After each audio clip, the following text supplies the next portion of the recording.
घरच्या घरी कलेजी बनवायची असेल ना, तर ही बघा, ही अशी कलेजी मस्तपैकी तयार झाली पाहिजे. कलेजीची स्वतःची अशी विशिष्ट चव असते, पण ती चव आपण वापरलेल्या मसाल्याने अधिक प्रमाणात वाढते. तसंच कलेजीचे 2 प्रकार असतात, एक तर मटण कलेजी आणि दुसरी आहे चिकन कलेजी. तर आज आपण बघणार आहोत चिकन कलेजी मसाला. नमस्कार, मी शुभा तुमचे आजच्या रेसिपीमध्ये खूप खूप स्वागत करते आणि तुम्ही पाहत आहात कोकणी फ्लेवर.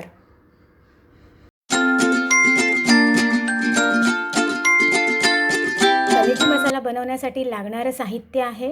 इथे मी स्वच्छ धुवून घेतलेली कलेजी आहे. कलेजीमध्ये जो काळ्या रंगाचा असा गर असतो असा तो काढून घ्यायचा आहे. तो जर काढून नाही घेतला तर कलेजी आपली थोडी कडवट होऊ शकते.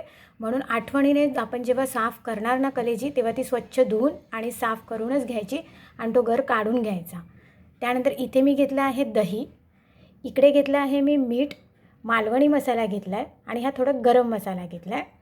इथे मी कांदा घेतला आहे उभा चिरून, टोमॅटो घेतला आहे आणि इथे मसाल्यांमध्ये मी घेतला आहे चिकन मसाला घेतला आहे, धना जिरा पावडर घेतली आहे, ही कढीपत्त्याची काही पानं घेतली आहेत, हिरवी मिरची घेतली आहे. हिरवी मिरची आपल्याला अंदाजाप्रमाणे घालायची आहे. मी आपली एक घेऊन ठेवली आहे आणि एका मिरचीचे बारीक तुकडे करून घेतले आहेत.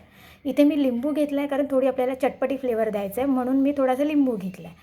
ठीक आहे. इथे मी घेतलं आहे आलं लसूणची पेस्ट आणि हळद घेतलेली आहे. चला बघूया आपण कलेजी मसाला पटापट कसा तयार करायचा. गरम करून घेतली आहे. आता आपण त्यामध्ये तेल घालून घेणार आहोत. तेल मी इथे 4 चमचे घेतलेत मीडियम साईजचे. तेल जरा गरम झालं का त्यामध्ये आपण कांदा फ्राय करून घेणार आहोत. तेल आपला व्यवस्थित तापलं आहे. त्यामध्ये मी हा कांदा, टोमॅटो, हिरवी मिरची घेतली आहे आणि थोडी कढीपत्त्याची पानं घेतली आहेत. हे सगळं एकत्र व्यवस्थित फ्राय करून घेणार आहे.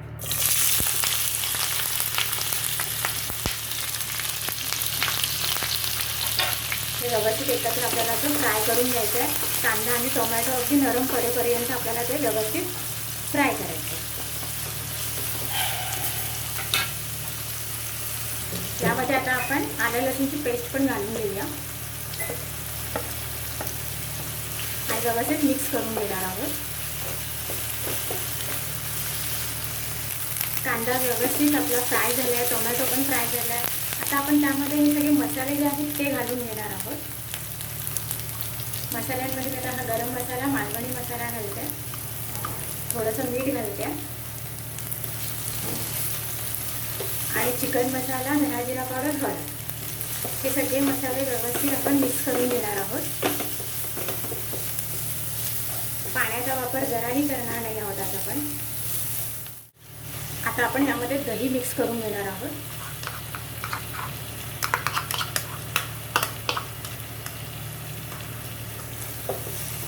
गॅस आपण एकदम स्लो करायचं आहे. जेव्हा आपण दही कढईमध्ये घालणार तेव्हा आपण गॅस कधीही स्लो करून घ्यायचा आहे, नाहीतर दही फाटण्याची शक्यता असते.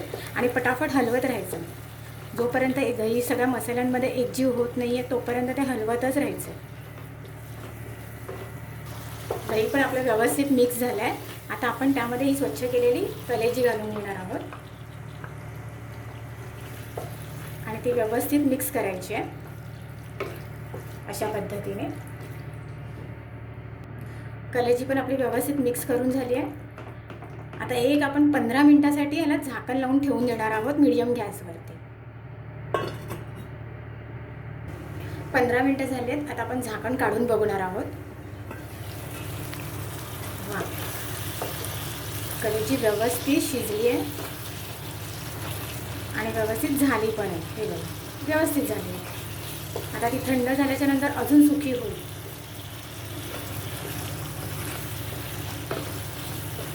जरा 2 मिनिटं मी अजून परतून घेते.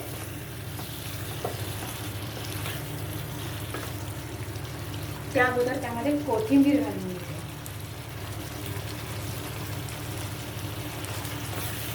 कोवळी दांडी जे असतात ते मी काढत नाही, तसेच ठेवते मी. ते पण मी घेते. नाही तर तुम्ही म्हणाल की यामध्ये दांड्या पण आलेत म्हणून, पण त्या मला आवडतात. त्यामध्ये पण खरं म्हणजे थोडं पौष्टिकपणा असतोच.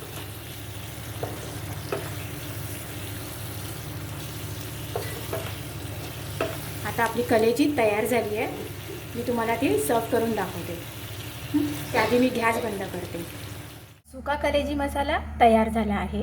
मस्त चमचमीत आणि झमझमीत असा कलेजी मसाला तयार आहे. अगदी ढाब्यावर मिळतो तसाच, तोही कमी साहित्यामध्ये. कलेजी मसाल्यासोबत तुम्ही पाव, रोटी, चपाती, भाकरी काहीही खाऊ शकता. या सगळ्यांबरोबर कलेजी मसाल्याचे कॉम्बिनेशन एकदम भारी असं आहे. आजची रेसिपी तुम्हाला कशी वाटली ते कमेंटच्या माध्यमातून मला नक्की कळवा. आणि माझ्या रेसिपीला लाईक करा, जास्तीत जास्त शेअर करा आणि हो, सबस्क्राईब करायला पण विसरू नका. थँक्यू.